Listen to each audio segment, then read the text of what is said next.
کہ یہ بھی صحابہ نے بیان کیا کہ حضور کے سر انور اور مبارک داڑھی میں سفید بال کتنے تھے۔ آپ کو کسی کا اتنا محفوظ حلیہ نہیں ملے گا۔ حضور علیہ السلام کی زلفوں کے خم کیسے تھے، حضور کی رنگت سے لے کر کے حضور کے اعضائے بدنیہ کے توازن، حسن اور جمال کی کہانیاں آپ کتب احادیث میں، شمائل کی کتابوں میں بکھری ہوئی نظر آئیں گی۔ اور کیوں نہ ہو، جس کے حسن کے قصیدے میرے رب نے بھی بیان کیے ہیں۔ کبھی حضور کے چہرہ نور کا ذکر کرتے ہوئے والضحیٰ واللیل اذا سجا، کبھی حضور علیہ السلام کی مبارک زلفوں کا تذکرہ کرتے ہوئے حامیم، کبھی آقا کریم علیہ الصلاۃ والسلام کے مبارک ہاتھوں کا، کبھی دیگر اعضائے بدنیہ کا ذکر قرآن نے کیا۔ حضور کے سینہ اقدس کی کہانی قرآن نے بیان کی۔ حضور علیہ الصلاۃ والسلام کی مازاغ آنکھوں کا تذکرہ قرآن نے کیا، تو پھر یہ محبوب اور مرغوب موضوع کیوں نہ ہوتا۔ اور آقا کریم کو اللہ نے وہ جمال دیا تھا، وہ حسن عطا کیا تھا، وہ خوبصورتی دی تھی جو حضور کا ہی حصہ ہے۔ ویسے اللہ کا ہر پیغمبر، ہر نبی، ہر رسول خوبصورت ہوا۔ کوئی نبی ایسا نہیں ہے جو خوبصورت نہ ہوا ہو، یہ اللہ کا انتخاب ہے۔ آپ تو دکان پہ سیل مین بھی رکھیں تو اس کی باقی قابلیت کے ساتھ ساتھ اس کی شخصیت کو آپ دیکھتے ہیں کہ جو خوش شکل ہو، آنے والے کو متاثر کر سکے، باوقار لگے۔ تو جس کو اس نے نبی بنانا تھا تو اس کو اس نے یوں ہی یہ عظمت اور یہ رفعت عطا کر دینی تھی۔ تو اللہ کا ہر نبی حسین، ہر نبی جمیل، لیکن جو جمال، جو خوبصورتی، جو حسن، جو شان و شوکت اللہ نے میرے اور آپ کے آقا و مولا حضور ختمی المرتبت کو عطا کی، وہ حضور کا ہی مقسوم ہے، وہ حضور علیہ السلام کا ہی حصہ ہے۔ سر انور سے لے کر پائے نور تک حضور کا ہر عضو بدن خوبصورتی کا مرقع اور جمال کا معیار ہے۔ خوبصورتی کیا ہوتی ہے، حسن محمد کو دیکھ لو۔ کوئی عیب، کوئی نقص حضور کے پاکیزہ وجود میں نہیں رکھا گیا۔ خلقت مبرأ من کل عیب، حضور کے سامنے حضرت حسان بن ثابت نے یہ پڑھا اور آقا کریم نے اس پر خوشی کا اظہار کیا اور اللہ کی بارگاہ میں دعا کی، اللہم ایدہ بروح القدس، جبریل امین سے اللہ اس کی مدد فرما۔ تو انہوں نے یہ بات کہی کہ آپ کو ہر عیب سے مبرہ رکھا گیا ہے، آپ کا پیکر نور، آپ کا وجود مسعود حسن و جمال کا ایسا مرقع بنایا گیا کہ جس میں کوئی نقص نہیں رکھا گیا۔ صوری حسن بھی عطا کیا گیا، مانوی حسن بھی عطا کیا گیا۔ حضور کے اعضاء کا جو ظاہری حسن تھا وہ بھی اپنی مثال آپ تھا، اور جو باطنی جمال اور باطنی حسن اور باطنی کمال عطا کیا گیا تھا وہ بھی اپنی مثال آپ ہے۔ اگر حضور علیہ السلام کے مبارک ہاتھوں کو جمال دیا گیا ہے، لیکن جو توانائی عطا کی گئی، جو طاقت عطا کی گئی، ید اللہ کے جو جلوے ان ہاتھوں میں رکھے گئے، وہ بھی ایک دل آویز کہانی ہے۔ اگر آنکھوں کی پتلیاں خوبصورت ہیں اور آپ کی مبارک آنکھوں کی چمک سے کائنات اس کو دیکھ کر کے مبہوت ہو جاتی ہے، مازاق کے کجلے اس میں رکھے گئے ہیں، لیکن اس کا معنوی حسن بھی دیکھیے کہ حضور بیٹھے مدینے میں ہیں اور جنت کا مشاہدہ کر رہے ہیں۔ وہ توانائی بھی عطا کی گئی کہ جس طرح روشنی میں دیکھا جاتا ہے حضور اسی طرح اندھیرے میں دیکھتے ہیں۔ فرمایا صحابہ صفیں سیدھی رکھا کرو، مت سمجھو کہ میں صرف آگے دیکھتا ہوں، میں آگے بھی دیکھتا ہوں، میں پیچھے بھی دیکھتا ہوں، میں تمہارے رکوع بھی دیکھتا ہوں اور دلوں میں پیدا ہونے والے خشوع بھی دیکھتا ہوں۔ اقبال بولے اے فروغت صبح آثار و دہور، چشم تو بی نندائے ما فی الصدور۔ لوگوں کی نظریں تو سینے کے اوپر دیکھتی ہیں، اے آمنہ کے در یتیم تیری نظر تو سینے کے اندر چھپے راز بھی دیکھتی ہے۔ تو صوری حسن بھی اور مانوی حسن بھی اللہ نے اپنے محبوب کو عطا کیا، اور اللہ جل شانہ نے وہ جمال دیا حضور کو کہ جو دیکھتا وہ دیکھتا ہی رہ جاتا۔ ایسی چمک، ایسی رانائی، ایسی خوبصورتی اور ایسا جمال تھا، دیکھنے والے کہا کرتے ہیں اللہ اللہ، یاد آتا ہے خدا دیکھ کے صورت تیری۔ کتنے لوگ ہیں جنہوں نے صرف حضور کے چہرے کو دیکھا اور لبوں پہ کلمہ جاری ہو گیا۔ معروف نام حضرت عبداللہ بن سلام رضی اللہ تعالیٰ عنہ کا ہے۔ یہودیوں کے بہت بڑے حبر تھے، بہت بڑے عالم تھے۔ حضرت یوسف علیہ السلام کی اولاد سے تعلق تھا، اور اس معاشرت میں ایک وقار کی مسند پہ براجماں رہتے، لیکن جو ہی حضور علیہ السلام مکے سے ہجرت فرما کے مدینہ تشریف لائے تو یہ حضور کو دیکھنے آئے۔ با فضل الصدقہ اٹھا کر دیکھیے کہ ایک مناظرہ ترتیب دیا انہوں نے کہ ان سے یہ بات کروں گا، یہ سوال کروں گا، یہ اعتراض اٹھاؤں گا، لیکن جب حضور کی مجلس میں پہنچے اور آقا کریم علیہ السلام کے رخ زیبا کو دیکھا تو سارے سوال بھول گئے۔ رومی بولے اے لقائے تو جواب ہر سوال، حل شود ہر مشکلت بے کی لوکال۔ تیری ملاقات ہی تو سارے سوالوں کا جواب ہے، تیرا ایک بار دیکھ لینا ہی تو سارے مسئلے حل کر دیتا ہے۔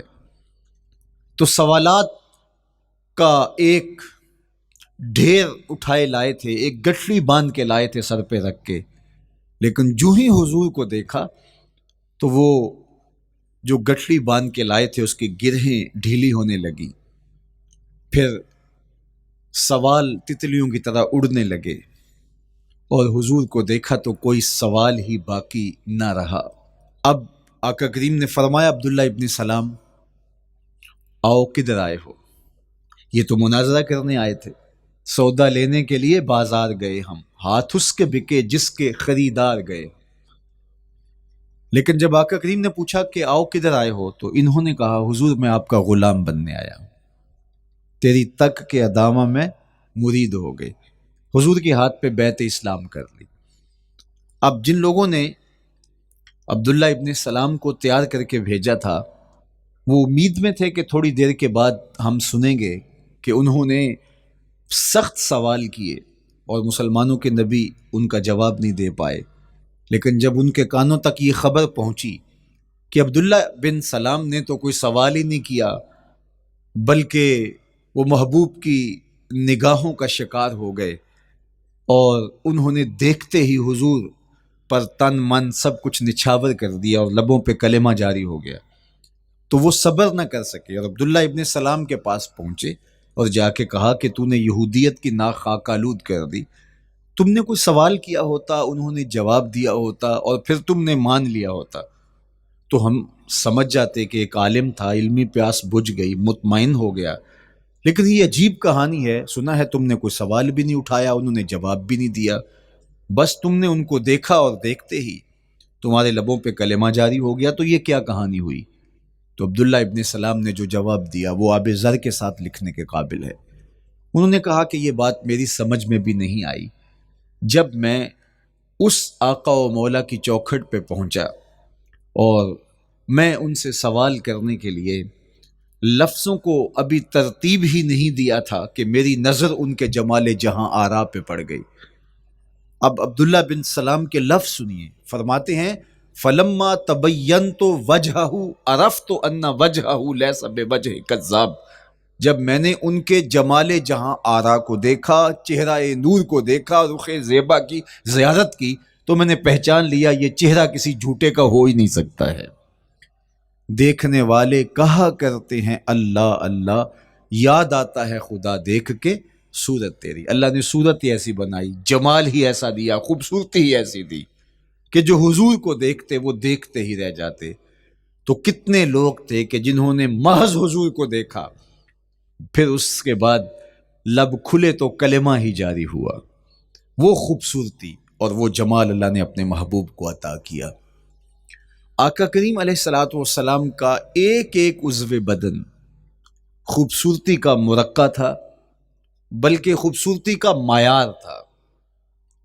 حسن کیا ہوتا ہے، حسن کا معیار کیا ہوتا ہے، جمال کسے کہتے ہیں، خوبصورتی کی تعریف کیا ہے، اعضائے محمد صلی اللہ علیہ وآلہ وسلم کا توازن دیکھ لو، تمہیں پتہ چلے گا کہ حسن کسے کہتے ہیں۔ حضور علیہ السلام کو اللہ تعالیٰ جل شانہ نے جو حسن بخشا، جو جمال دیا، جو خوبصورتی دی، وہ حضور کے مبارک قدموں سے اس کا انداز کیجئے کہ جس کے قدم اتنے سونے ہیں اس کا چہرہ کتنا سونا ہوگا۔ حضرت عبداللہ بن بریدہ رضی اللہ تعالی عنہ حضور کے مبارک قدموں کا ذکر کرتے ہوئے وصف جمال محمد کی کہانی چھیڑتے ہیں اور فرماتے ہیں کانا رسول اللہ صلی اللہ علیہ وآلہ وسلم احسن البشر قدماً، کہتے ہیں کہ کائنات میں جتنے سونے قدم میرے حضور کے تھے کسی کے تھے ہی نہیں۔ جو جمال اللہ نے حضور کے مبارک قدموں کو دیا تھا، اللہ اکبر، وہ کسی اور کا مقسوم نہیں تھا۔ خوبصورت قدم۔ اور حضرت انس رضی اللہ تعالیٰ عنہ، حضرت ابو ہریرہ رضی اللہ تعالیٰ عنہ، اور حضور کے وصاف ہیں حضرت ہند بن ابی حالہ رضی اللہ تعالیٰ عنہ، یہ حضور کا حلیہ بیان کرتے ہیں۔ حضرت امام حسن بن علی رضی اللہ تعالیٰ عنہ نے حضرت ہند بن ابی حالہ کو ایک دن کہا کہ مجھے اپنے آقا و مولا کا حلیہ بتاؤ، تو انہوں نے حضور کا حلیہ بیان کیا۔ یہ حضور کے وصاف ہیں، چونکہ انہوں نے حضور علیہ السلام کو بہت قریب سے دیکھا اور آقا کریم علیہ السلام کی زیارت سے مالا مال ہوئے۔ ویسے حضرت امام حسن نے بھی تو حضور کو دیکھا تھا، اور بھی اصحاب نے حضور کو دیکھا تھا۔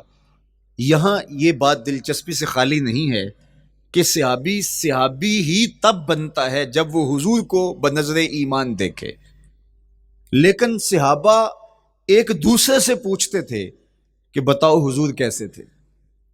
میاں تم نے نہیں دیکھا؟ تو وہ کہتے تھے دیکھ کر بھی نہیں دیکھا۔ صرف چند لوگ ہیں جو حضور کا حلیہ بیان کرتے ہیں۔ اس کی کیا وجہ؟ تو علماء نے لکھا کہ حضور کے چہرے پہ جلووں کی تابش ایسی تھی اور حضور کا جمال ایسا تھا اور اس کی چمک ایسی تھی کہ کسی میں ہمت ہی نہیں تھی کہ وہ جی بھر کے دیکھ سکے۔ تو بعد میں ایک دوسرے سے پوچھتے تھے بتاؤ تم نے دیکھا تو حضور کیسے تھے؟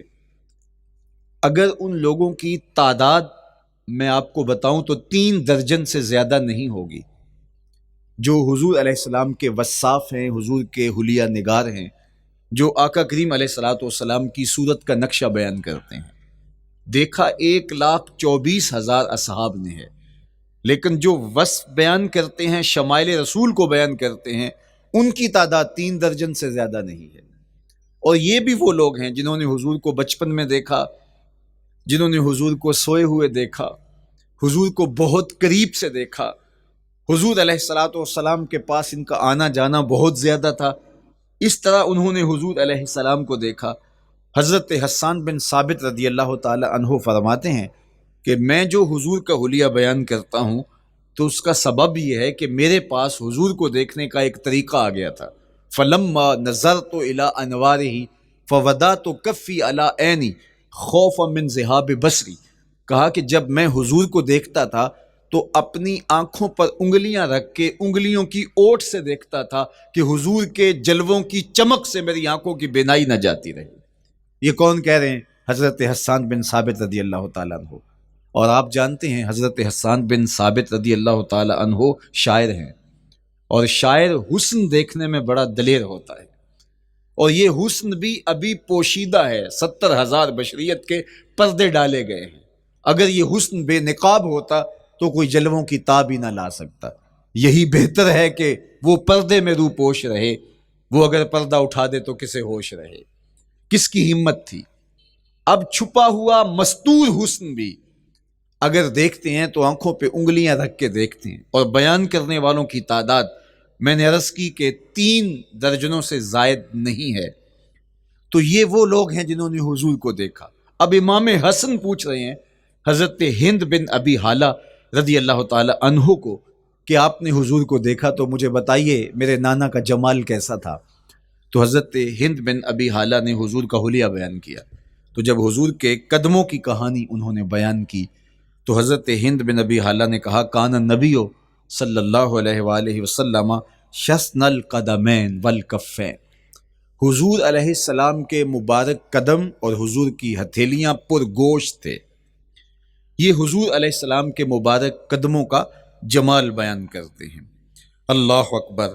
اور حضور علیہ السلام کے قدموں کے بارے میں امام ترمذی جو شمائل میں حدیث لائے ہیں اس میں انہوں نے یہ بھی بیان کیا کان رسول اللہ صلی اللہ علیہ وسلم مسیح القدمین، حضور علیہ السلام کے مبارک قدم ملائم تھے، خوبصورت تھے، کھردرے نہیں تھے، کوئی پھٹن نہیں تھی۔ عمومی طور پہ قدم پھٹ جاتے ہیں اور ایڑیاں بہت سارے لوگوں کی پھٹ جاتی ہیں تو وہ خوبصورتی باقی نہیں رہتی۔ تو وہ کہتے ہیں کہ حضور مسیح القدمین تھے، اور جب آقا کریم علیہ الصلوۃ والسلام کے مبارک قدموں پہ پانی ڈالا جاتا تو وہ ڈھل کے نیچے چلا جاتا۔ یہ تھا حضور کے قدموں کا حسن اور حضور کے قدموں کا جمال۔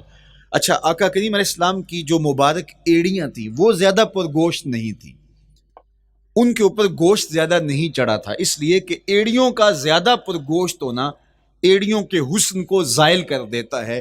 حسن کا مرقع ہی جمال مصطفیٰ ہے، تو اس لیے اللہ نے ایک ایک عضو کو تراش کر کے بنایا ہے، بلکہ پوچھ پوچھ کے بنایا ہے۔ جس طرح حسان بن ثابت رضی اللہ تعالی عنہ کہتے ہیں کأنک قد خلقت کما تشاء، محبوب مجھے تو یوں لگتا ہے جس طرح آپ کے رب نے آپ کو آپ سے پوچھ کے بنایا ہے کہ محبوب بتاؤ کہ میں آپ کے اعضاء کو کیسے توازن اور کیسے حسن اور کیسے جمال دوں۔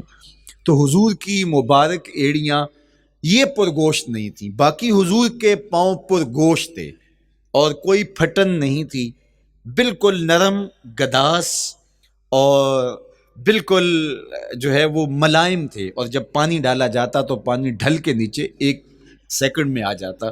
یہ اللہ نے محبوب کو حسن دیا۔ حضرت ہند بن ابی حالہ نے کہا کہ حضور کے مبارک تلوے جو تھے وہ درمیان سے اٹھے ہوئے تھے، ایڑیوں سے لے کر کے انگلیوں تک یہ تلوہ کہلاتا ہے، جو اس کا نچلا حصہ جو زمین سے مس کرتا ہے، اور اس میں جو درمیان والا حصہ ہے یہ اٹھا ہوا ہو اور بالکل پاؤں سیدھا نہ ہو تو یہ پاؤں کا حسن ہے۔ پاؤں کا بالکل سیدھا ہو جانا یہ پاؤں کے حسن کو زائل کر دیتا ہے۔ اس میں تھوڑا سا خم ہو، جب چلے تو انگلیاں اور پنجے کا جو ہے وہ آگے والا حصہ زمین پہ لگے اور ایڑی لگے، اور درمیان والا حصہ زمین پہ نہ لگے، تو یہ حسن ہوتا ہے کسی کے پاؤں کے تلوے کا۔ اللہ نے محبوب کے مبارک قدم کی پشت کو بھی حسن دیا، حضور کے تلووں کو بھی حسن دیا، حضور کی ایڑیوں کو بھی حسن دیا۔ سائل الاطراف، حضور کی مبارک انگلیاں قدرے لامبی تھی، اور یہ حسن ہوتا ہے۔ انگلیاں چھوٹی ہوں، ان کا قد پست ہو تو پاؤں کی خوبصورتی دکھائی نہیں دیتی، لیکن اللہ نے اپنے محبوب کی انگلیوں کو بھی ایک لمبائی عطا کر کے اس کو بھی ایسا جمال دیا تھا، یار جو پاؤں کو دیکھتا رہے وہ پاؤں کو ہی دیکھتا رہ جائے۔ اللہ اکبر۔ اچھا، بعض احادیث میں آتا ہے کہ حضور علیہ السلام کے مبارک تلوے جو ہیں لیس لہا اخمس، یہ لفظ ہیں کہ وہ اخمس نہیں تھے، یعنی وہ درمیان سے اٹھے ہوئے نہیں تھے، تو اس کا کیا مطلب ہے؟ یہ حضرت ابو ہریرہ رضی اللہ تعالیٰ عنہ سے جو مروی روایت ہے اس میں یہ ہے لیس لہا اخمس، اور حضرت ہند بن نبی حالہ سے جو حضور کے مبارک تلووں کا حسن بیان کیا گیا ہے، تو اس میں یہ بیان کیا گیا ہے کہ حضور علیہ الصلوۃ والسلام کا مبارک قدموں کا تلووں کا حسن یہ تھا کہ وہ درمیان سے تھوڑے سے اٹھے ہوئے تھے، اور یہ خوبصورت پاؤں کا جمال ہوتا ہے۔ تو ان دو چیزوں میں علماء نے تطبیق کی ہے۔ اللہ ان علماء کی قبروں پر رحمت نازل کرے جو حضور کے حسن پہ، حضور کے جمال پہ گفتگو کرتے رہے، اور ایک ایک عضو پر انہوں نے کئی کئی صفحات لکھے اور کتابیں انہوں نے تحریر کی حضور کے جمال پر۔ اب حضرت ہند بن ابی حالہ رضی اللہ تعالی عنہ، انہوں نے تو حضور کو گھر میں دیکھا تھا، یہ حضرت خدیجۃ الکبریٰ رضی اللہ تعالی عنہا کے فرزند تھے ابو حالہ سے۔ اب انہوں نے تو دیکھا، اب حضور لیٹے ہیں تو انہوں نے حضور کے پاؤں کو دیکھا کہ درمیان میں ہلکا سا خم ہے اور یہ پاؤں کا جمال ہے۔ اب حضرت ابو ہریرہ رضی اللہ تعالی عنہ نے جو حضور کے پاؤں کو دیکھا تو یہ اندرون خانہ کا دیکھنا نہیں تھا، تو انہوں نے کیسے دیکھا؟ تو حضرت ابو ہریرہ سے مروی ایک روایت سے سمجھ آتی ہے کہ انہوں نے جو کہا کہ لیس لہا اخمس، کہ ان کے مبارک تلوے درمیان سے اٹھے ہوئے نہیں تھے بلکہ بالکل برابر تھے، تو اس کا کیا مطلب ہے؟ تو حضرت ابو ہریرہ سے ایک روایت مروی ہے، وہ فرماتے ہیں کہ جب حضور علیہ السلام کسی چٹان کے اوپر چلتے تو حضور علیہ الصلوۃ والسلام کا وہاں قدم پڑتا تو وہ اس چٹان کے اندر حضور کا قدم گھس جاتا، وہ موم کی طرح چٹان نرم ہو جاتی۔ اس طرح زمین پر بھی حضور چلتے تو مبارک پاؤں کا جو نشان قدم ہے وہ پورا دکھائی دیتا۔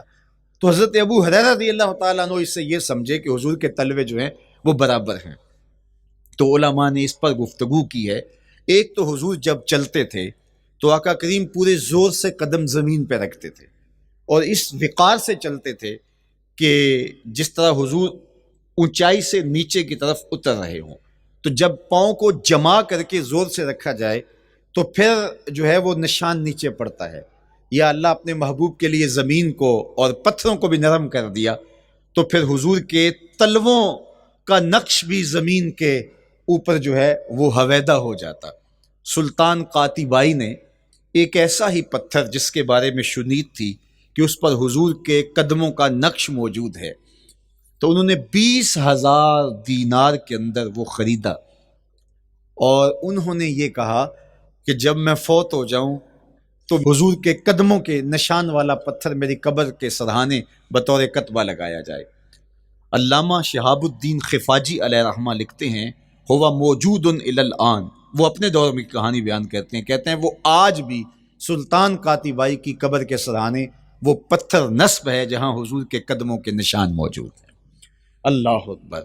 تو آقا کریم علیہ الصلوۃ والسلام کے مبارک تلوے، حضور علیہ السلام کی کم گوشت تراشی ہوئی ایڑیاں، اور مسیح القدمین حضور علیہ السلام کے ملائم نرم گداز پاؤں، ان کا حسن اور ان کا جمال، اور آقا کریم علیہ السلام کے قدموں کی انگلیاں جو قدرے لمبی تھی، اور ان میں جو درمیان والی انگلی تھی وہ زیادہ لمبی تھی، اس پر حضرت میمونہ بنت کردم رضی اللہ تعالی عنہا اس انگلی کا حسن بیان کرتی ہیں، کہتی ہیں مجھے شوق ہوا کہ میں حضور کو دیکھوں، تو اپنے والد گرامی کے ساتھ حجۃ الوداع کے موقع پر میں بھی سعادت حج پا رہی تھی، تو حضور کو ملنے کے لیے جب ہم پہنچے تو آقا کریم اونٹنی کے اوپر سوار تھے، ناکہ پر جلوہ فراز تھے، تو میرے میں ہمت نہ ہو سکی کہ حضور کے چہرے کو دیکھ سکوں۔ ایسا جلوہ، ایسا جمال، اللہ اکبر، اور ایسا روب اور ایسی چمک چہرے کی اور تابشیں تھیں کہ میرے اندر ہمت نہ ہو سکی کہ میں حضور کے چہرہ نور کو دیکھ سکوں۔ اب آقا کریم اونٹنی پہ سوار تھے تو میں حضور کے مبارک پاؤں کو دیکھنے لگی، میں بس حضور کے پاؤں کا جمال اور خوبصورتی دیکھنے لگی، اسی میں کھو گئی۔ اب حضرت میمونہ بنت کردم رضی اللہ تعالی عنہا حضور کے مبارک قدموں کی ایک انگلی کا حسن بیان کرتی ہیں۔ اللہ اکبر۔ حضرت میمونہ بنت کردم سے یہی ایک روایت مروی ہے، ساری زندگی ان کے پاس سرمایہ یہی تھا، جب کسی مجلس میں جاتی تو وہ کہتی تمہیں بتاؤں حضور کی مبارک انگلی کا حسن کیا تھا؟ یہ سرمایہ ساتھ لیے لیے پھرتی کہ میں نے حضور کی انگلی کو دیکھا ہے، میں نے حضور کے قدم اور حضور علیہ السلام کے تلووں کی زیارت کی ہے. تو وہ اس حسن کو بیان کرتے ہوئے کہا کرتی تھی فما نسیتو فی ما نسیتو طولا اصبع قدم السبابہ علی سائر اصابعہ. جو سبابہ انگلی ہے، انگوٹھے کے ساتھ والی انگلی کو سبابہ انگلی کہتے ہیں، اور اس کے ساتھ والی انگلی کا جو قد دراز تھا اور باقی انگلیوں کی نسبت وہ انگلی لمبی تھی، کہا اس کا حسن آج بھی میری نگاہوں میں گھومتا رہتا ہے اور ہر وقت میرے تصور میں رہتا ہے. میرے تصور سے کبھی اس انگلی کا جمال ہی ختم نہیں ہوا، انگلی کا حسن ہی کبھی زائل نہیں ہوا، ہر وقت اس کے تصور میں کھوئی رہتی ہوں. یار چہرے کے جمال کو کون بیان کرے گا، یہاں تو انگلی کا حسن بیان نہیں ہو رہا. ابھی وہ شعر پڑھا جا رہا تھا نا کہ قدموں پہ جبیں کو رہنے دو، قدموں پہ جبیں کو رہنے دو، چہرے کا تصور مشکل ہے. قدموں پہ جبیں کو رہنے دو، چہرے کا تصور مشکل ہے. جب چاند سے بڑھ کر ایڑی ہے رخسار کا عالم کیا ہوگا. جب چاند سے بڑھ کر ایڑی ہے رخسار کا عالم کیا ہوگا. تو اللہ نے اپنے محبوب علیہ الصلاۃ والسلام کو وہ جمال، وہ خوبصورتی اور حضور کے مبارک قدم، حضرت عبداللہ بن بریدہ رضی اللہ تعالی عنہ سے مروی روایت، کان رسول اللہ صلی اللہ علیہ وآلہ وسلم احسن البشر قدما، کہتے ہیں جتنے سونے قدم، جتنے من مونے قدم میرے حضور کے تھے، اتنے سونے قدم کسی اور کے تھے ہی نہیں. اللہ نے اپنے محبوب کو وہ جمال، وہ خوبصورتی اور وہ نور عطا کیا تھا. اچھا، یہ قدم، یہ ایڑیاں، یہ مبارک تلوے اور یہ داراز انگلیاں اور ان انگلیوں کی چمک اور ان کی رنگت کا جمال اور خوبصورتی، جہاں اس کا صوری حسن تھا تو مانوی حسن بھی دیکھنے والا تھا. یہ قدم اٹھ جائیں اللہ اکبر تو تقدیر کے فیصلے ہوتے دکھائی دیتے ہیں. ان قدم کی اونچائی، ان قدم کی بلندیاں کہ عرش حق ان قدموں کے بوسے لے رہا ہے. اور میرے امام بولے زہ عزت و اے طلائے محمد، زہ عزت و اے طلائے محمد، کہ ہے عرش حق زیر پائے محمد. قدموں کا حسن وہ بھی دیکھنے والا اور قدموں کی بلندی اور اونچائی اور اس کی شان و شوکت وہ بھی دیکھنے والی. اللہ اکبر. آقا کریم علیہ السلام حضرت ابو بکر صدیق کے ساتھ، حضرت عمر فاروق کے ساتھ اور حضرت عثمان غنی کے ساتھ احد پہاڑ پر تشریف لے گئے. یہ حدیث آپ نے بارہا علماء سے سنی ہے. احد کی چھاتی پہ جب حضور کے قدم آئے اللہ اکبر تو وہ خوشی سے جھوم اٹھا، مقدر جاگ گئے، بخت بیدار ہو گئے. ان کے قدم جو کہ اس شاک کی آنکھوں کی ٹھنڈک ہے، جب چھاتی پہ آ جائیں تو کون عاشق نہیں جھوم جائے گا. یہ تو حضور کے قدموں کے حسن کو بیان کیا جا رہا ہے. آپ کی روح رقص کر رہی ہے اور آپ کا دل جو ہے وہ ایک عجیب سرور اور کیف کی وادی میں اور ایک جو ہے وہ خوشیوں کے جو ہے وہ عالم میں نہال ہوتا چلا جا رہا ہے. لیکن یہ قدم جب چھاتی پہ آیا تو پھر احد، ظاہر تو پتھر ہے احد، لیکن حضور سے پتھر بھی پیار کرتے ہیں. فرمایا احد جبل یحبنا ونحبہ، احد ہم سے پیار کرتا ہے، پہاڑ ہے، پتھر ہے، لیکن ہم سے پیار کرتا ہے، ہم اس سے پیار کرتے ہیں. اس کائنات میں صرف سرکش انسانوں اور جنوں کے علاوہ کائنات کی ہر شے حضور سے پیار کرتی ہے، حضور سے محبت کرتی ہے. آؤ میں تمہیں پیار کی ایک اور کہانی سناؤں. مسجد نبوی ہے، آقا کریم تشریف فرما ہیں، منبر پہ جلوہ فراز ہوئے.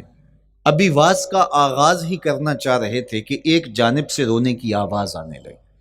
صحابہ کہتے ہیں رونے والا اس درد سے روتا ہے کہ لگتا تھا کلیجہ پھٹ جائے گا. کنا قتل خلوج، جس طرح اونٹنی کا بچہ بچھڑ جائے اور وہ اس کے غم میں، اس کی جدائی میں درد سے روکتی ہے، چیختی ہے، چلاتی ہے.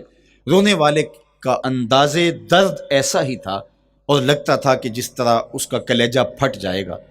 صحابہ دائیں بائیں دیکھتے ہیں لیکن رونے والا دکھائی بھی نہیں دیتا، اور ماحول کے اندر اس طرح درد پھیل رہا ہے کہ سینوں میں دل لرز رہے ہیں اور عجیب کیفیت طاری ہو گئی. حضور ابھی بیٹھے ہیں، خطبے کا آغاز بھی نہیں ہوا اور رونے والا کیف و درد میں روتا چلا جا رہا ہے۔ فنزل النبی صلی اللہ علیہ وسلم عن المنبر، حضور ممبر سے نیچے تشریف لائے۔ صحابہ کی آنکھیں محو حیرت ہیں، استجاب کا عالم ہے، یہ کون رو رہا ہے اور اتنے درد سے رو رہا ہے اور دکھائی بھی نہیں دے رہا۔ آقا کریم ممبر سے نیچے جلوہ فراز ہوئے، ایک سمت بڑھے، کھجور کا خشک تنا پڑا تھا۔ آج پہلا دن تھا کہ ممبر حضور علیہ السلام کے لیے بچھایا گیا، ورنہ یہ خشک تنا دیوار کے ساتھ جو ہے وہ رکھا گیا تھا اور حضور اس کے ساتھ ٹیک لگا کر کے واز کیا کرتے تھے۔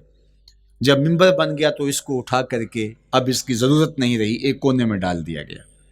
اب جو ہی حضور ممبر پہ تشریف فرما ہوئے تو اس خشک تنے کا کلیجہ لرز اٹھا اور وہ ایسے روتا تھا جس طرح اونٹنی کا بچہ بچھڑ جائے اور وہ روتی ہے، اس طرح وہ خشک تنا رو رہا تھا۔ اس تنے ہنانا در ہجر رسول زار می نالت چو ارباب عقول، جس طرح عقل والے، جس طرح جو ہے وہ فہم و ادراک رکھنے والے لوگ روتے ہیں درد سے، وہ رو رہا تھا۔ آقا کریم علیہ السلام اس کے پاس گئے اور اس کو اپنی آغوش میں سمیٹ لیا۔ بچھڑا ہوا بچہ جب اپنی ماں کو ملے تو اس کی ہچکیاں بن جاتی ہیں، اس کی گھگھی بن جاتی ہے، تو یہی کیفیت اس کی ہو گئی اور آقا کریم اپنا دستے رحمت اس کے اوپر پھیرتے چلے جاتے ہیں۔ بتدریج اس کی سسکیاں، اس کے رونے کی آواز کم ہوتی چلی جا رہی ہے۔ آہستہ آہستہ وہ خاموش ہو گیا۔ حضور پھر دوبارہ تشریف لائے اور ممبر پہ خطبہ دینے سے قبل صحابہ کی آنکھوں میں استجاب کا عالم دیکھا، حیرت کی فراوانی دیکھی۔ فرمایا کہ تم جو سوال کرنا چاہ رہے ہو، جو تمہاری آنکھوں میں پوشیدہ سوال ہے، میں اس کو اچھی طرح جانتا ہوں۔ لو لم افعل ھکذا لحن الی یوم القیامہ، اگر میں ممبر سے اتر کے اپنے عاشق زار کو یوں تسلی نہ دیتا، یہ قیامت تک یوں ہی روتا ہی رہتا۔ حضرت محمد بن سیرین رضی اللہ تعالیٰ عنہ کہا کرتے تھے کہ حضور کی محبت میں ایک خشک تنا بھی زار و زار روئے تو جس کے سینے کے اندر محبت بھرا دل ہے تو وہ حضور کے عشق میں آنسو کیوں نہیں بہائے گا؟ حضور کی یاد میں اس کی آنکھیں آنسو کا خراج کیوں نہیں دیں گی؟ تو وہ خشک تنا حضور کی محبت میں رو رہا ہے۔ اب ہے یہ پتھر، لیکن میرے حضور فرماتے ہیں کہ یہ پہاڑ مجھ سے پیار کرتا ہے اور میں اس سے پیار کرتا ہوں۔ اب حضور اپنے اس محب کے گھر تشریف لے گئے اور اس کی چھاتی پہ قدم رکھا تو وہ خوشی سے جھوم اٹھا۔ فضاربا برجلہ ہی، اپنا مبارک پاؤں زور سے مارا۔ فقال اسبت احد فانما علیک نبی و صدیق و شہیدان، فرمایا احد ٹھہر جا، تیرے اوپر اللہ کا ایک نبی ہے، ایک صدیق اور 2 شہید ہیں۔ تو حضور کی مبارک ایڑی کے لگنے کی دیر تھی، حضور کے قدم کی ضرب کی دیر تھی کہ اس کا زلزلہ تھم گیا۔ میرے امام بولے ایک ٹھوکر سے احد کا زلزلہ جاتا رہا، ایک ٹھوکر سے احد کا زلزلہ جاتا رہا، رکھتی ہیں کتنا وقار اللہ اکبر ایڑیاں۔ زلزلہ آ گیا اس کے اوپر، وہ جھومنے لگا، لیکن حضور نے اپنا مبارک قدم مارا اور وہ ٹھہر گیا۔ اللہ اکبر۔ تو یہ پہاڑ آج بھی اس شاخ جب شہر مدینہ میں حاضر ہوتے ہیں تو وہ احد پہ تو ضرور جاتے ہیں، حضرت امیر حمزہ کے مزار پہ حاضری دینے کے لیے اور اس جبل احد کو دیکھنے کے لیے۔ اور یقین جانیے گا جبل احد کو جب ہم دیکھتے ہیں تو عجیب کیفیات میں ڈوب جاتے ہیں۔ میں تو وہاں دوستوں کو کہا کرتا ہوں کہ آج پورا مدینہ بدل گیا ہے، یعنی اس کی وہ صورت، وہ کچے مکان، وہ گروندے، وہ گھر، وہ کوچہ و بازار، وہ کچی سڑکیں، وہ ماحول آج وہ آپ کو نظر نہیں آ رہا۔ جہاں کچے مکان تھے جن کے اوپر چھت کھجور کے پتوں کی پڑی تھی، وہاں عالی نصب پلازے آپ کو نظر آتے ہیں، فلک بوس آپ کو ہوٹل نظر آتے ہیں۔ وہ کچی سڑکیں آج آپ کو وہاں دکھائی نہیں دیتی، وہاں تارکول کی بچھی ہوئی سڑکیں دکھائی دیتی ہیں، خوبصورت پتھر لگے ہوئے آپ کو نظر آتے ہیں، وہ ممیاتی ہوئی بکریاں، وہ جگالی کرتے ہوئے اونٹ آج آپ کو وہاں دکھائی نہیں دیتے، وہ ماحول آپ کو نظر نہیں آتا۔ تو پرانا مدینہ اگر ڈھونڈنے نکلیں بھی تو ظاہر ہے اگرچہ ان پختہ اور خوبصورت عمارتوں کے اندر بھی عکس جمال محمد کا پڑ رہا ہے، لیکن وہ پرانا دور اگر آپ تلاش کرنا چاہیں تو وہ آپ کو وہ چیزیں نہیں ملتی. لیکن جب آپ احد پہ جاتے ہیں تو میں دوستوں کو کہتا ہوں اس احد کو جی بھر کے دیکھ لو, اس پہ ڈائریکٹ میرے حضور کی نظریں پڑی ہوئی ہیں. یہ بدلا نہیں, یہ 14 صدیوں سے جیسا تھا آج بھی ایسا ہے. اس پہ میرے حضور کی نظریں ڈائریکٹ پڑی ہوئی ہیں اور آقا کریم علیہ الصلوۃ والسلام نے اس کو یوں دیکھا ہے. تو یہ احد حضور سے محبت کرنے والا ہے, حضور سے پیار کرنے والا ہے, اور اس پیار کی وجہ سے یہ پتھر قیامت کے دن جنت میں جائے گا, یہ پہاڑ جنت میں جائے گا. یار اگر ایک پہاڑ حضور سے پیار کر لے تو وہ مکین جنت بن جاتا ہے, اور اگر حضور کا غلام ایک عاشق حضور سے محبت کرے تو اللہ اس کو کتنے درجے عطا فرمائے گا. تو آقا کریم نے زور سے قدم مارا اور فرمایا احد ٹھہر جا, تیرے اوپر اللہ کا ایک نبی ہے, ایک صدیق ہے اور 2 شہید ہیں. اللہ اکبر. تو یہ حضور علیہ الصلوۃ والسلام کے مبارک قدم کی شان ہے, یہ حضور کے مبارک قدم کا جمال ہے اور اس کی خوبصورتی ہے. غزوہ ذات الرقاع کے اندر حضرت جابر کا اونٹ چلتے چلتے تھک گیا, سفر لمبا تھا اور اونٹ کمزور تھا, تو چلتے چلتے اس کو تھکن ہو گئی. اب وہ قافلے سے پیچھے رہتا چلا جاتا ہے, تو اس نے حضور کی خدمت میں عرض کی یا رسول اللہ یہ اونٹ تھک گیا ہے اور میں قافلے کے ساتھ چل نہیں پا رہا. تو آقا کریم علیہ الصلوۃ والسلام نے اپنے مبارک قدم سے اس اونٹ کو ٹھوکر لگائی.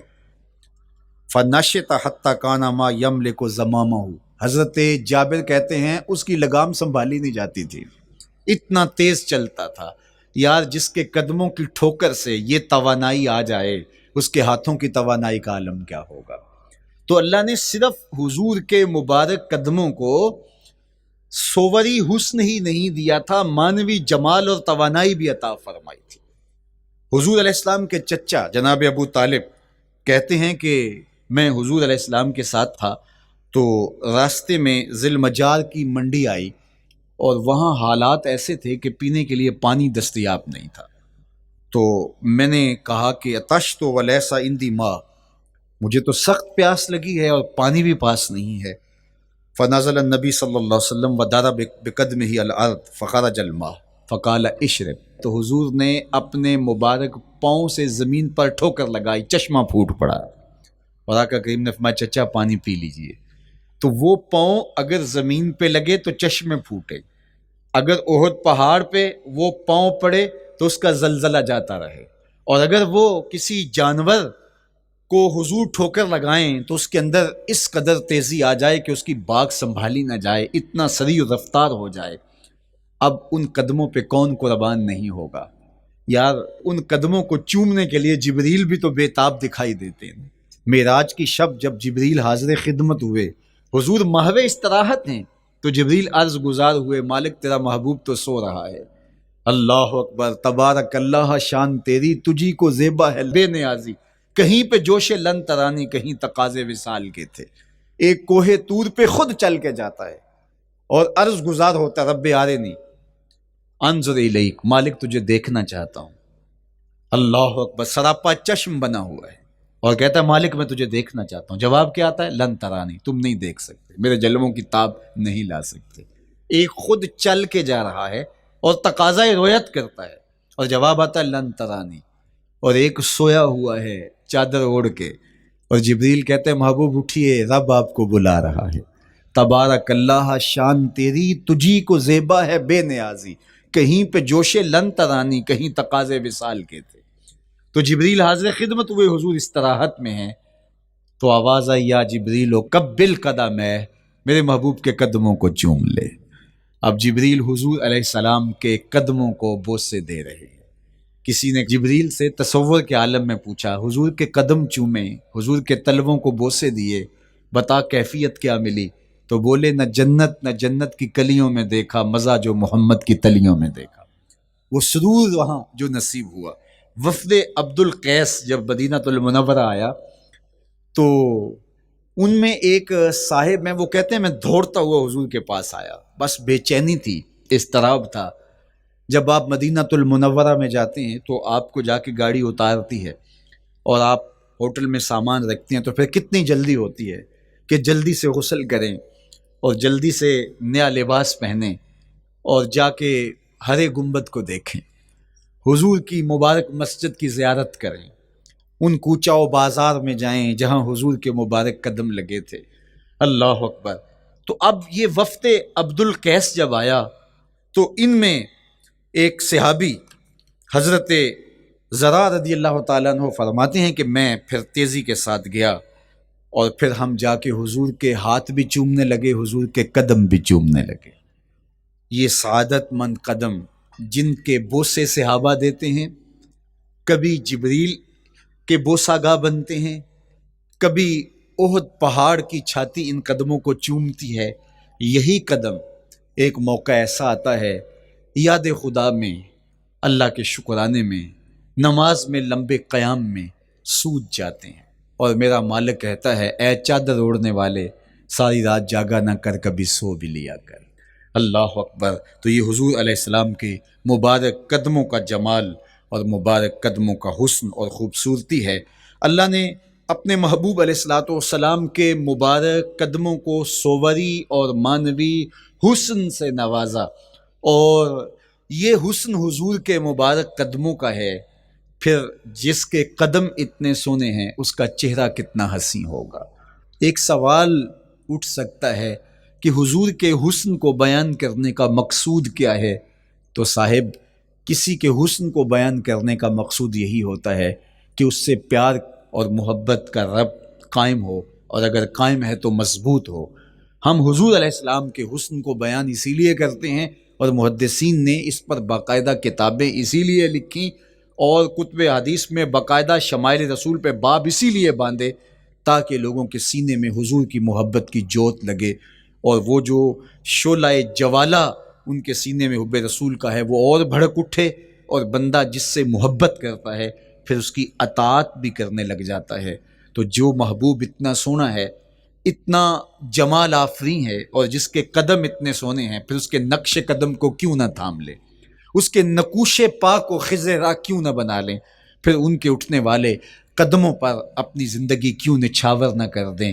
اگر سر پہ رکھنے کو مل جائے نقش نال حضور تو کہیں کہ ہاں تاجدار ہم بھی ہیں۔ یعنی وہ قدم تو قدم رہا، اس قدم کی رعنائیاں، اس کی خوبصورتیاں، اس کا جمال اور اس کا حسن تو حسن رہا۔ جہاں وہ مبارک قدم لگا، جہاں وہ نقش لگا، اگر وہ نقش بھی سر پہ رکھنے کو مل جائے تو کہا کہ اگر سر پہ رکھنے کو مل جائے نقش نال حضور، حضور علیہ السلام کا قدم تو جزو بدن رسول ہے۔ حضور علیہ السلام کے مبارک قدموں میں وہ جو نالین تھی، اس نالین کا بھی نقش وہ اگر سر پہ رکھنے کو مل جائے تو ہم زمانے کے تاجدار کہلائیں گے، اور جن کے سر پہ حضور کا قدم آ جائے ان کا مرتبہ کیا ہوگا۔ تو یہاں اس نقش کو بھی دیکھیے، حضور کے مبارک قدموں میں جو نالین آیا اس کو نالین شریف کہتے ہیں۔ اس نال کو نال شریف یا ان نالین کو نالین شریف کہا جاتا ہے، اس لیے کہ وہ حضور کے مبارک جسم سے جڑ گئے، حضور سے ان کا ربط پیدا ہو گیا، وہ جزو بدن رسول نہیں ہیں، تو اس کا یہ مرتبہ ہے۔ تو پھر حضور علیہ السلام کی شان اور حضور کی عظمت کیا ہوگی، اللہ اکبر۔ بلکہ حضور علیہ السلام کے نالین جہاں رکھے جائیں، وہ کسی نے کہا نا کہ ذرے اس خاک کے تابندہ ستارے ہوں گے، ذرے اس خاک کے تابندہ ستارے ہوں گے جس جگہ آپ نے نالین اتارے ہوں گے۔ وہ جگہ جہاں حضور کے قدم نہیں، حضور کے قدموں سے مس ہوئے ہوئے نالین رکھے جائیں، وہاں جو ذرے اس نالین کے تلووں کو چومتے ہیں وہ بھی آسمان کے ستاروں سے اس شاخ کو حسین دکھائی دیتے ہیں، وہ بھی زیادہ چمکدار دکھائی دیتے ہیں، اور اس شاخ کی آنکھوں کا سرما اور ان کے دل کا قرار اور روح کی ٹھنڈک قرار پاتے ہیں۔ تو یہ ہے حضور علیہ السلام کی نسبت کا احترام اور حضور کی محبت کا اثر جو اس شاخ کے سینے میں محسوس کیا جاتا ہے۔ اللہ مجھے آپ کو اپنی خاص پناہیں، امان اور حفاظتوں کا حصار بخشے۔ کار ما آخر شدو آخر ز ما کار نشد، مشت خاک ما غبار کوچائے یار نشد۔